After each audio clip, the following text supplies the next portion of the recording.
Switch off ಆಗಿದೆ. ನಿಮ್ಮ ಮಗ ಜೊತೆಲಿದ್ದಾನಂದ್ಮೇಲೆ ಆರಾಮಾಗಿರಕ್ಕಾಗಲ್ಲ ಬಿಡಿ.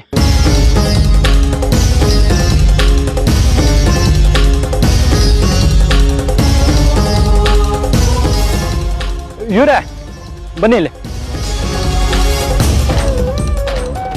ಇಲ್ಲಿ ಒಬ್ಳು ಹುಡುಗಿ ಮತ್ತೆ ಇಬ್ರು ಹುಡುಗರನ್ನ ನೋಡಿದ್ರ? ಇಲ್ಲಿ ಯಾರು ಓಡಾಡೋ ಸರ್, ಬಂದರೆ ಈ ಡಾಬಾಗೆ ಬರಬೇಕು ಸರ್. ಇಲ್ಲಿ ಹತ್ತಿರದಲ್ಲಿ ಉಳ್ಕೊಳ್ಳೋಕ್ಕೆ ಲಾಡ್ಜು ಹೋಟೆಲ್ಲು ಏನಾದ್ರು ಇದೆಯಾ? ಏನು ಸರ್, ಈ ಕಾಡ್ ಮಧ್ಯದಲ್ಲಿ ಯಾವ ಹೋಟೆಲ್ ಇರುತ್ತೆ ಹೇಳಿ? ಹೋಟೆಲ್ ಲಾಡ್ಜು ಬೇಕಂದರೆ ಸಿಟಿಗೆ ಹೋಗಬೇಕು.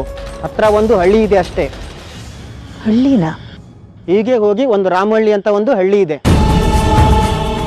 ಅಲ್ಲೋಗಿ ಕೇಳಿ, ಯಾರಾದರೂ ಸಹಾಯ ಮಾಡ್ತಾರೆ. ತುಂಬ ಉಪಕಾರ ಆಯ್ತು, ಬನ್ನಿ.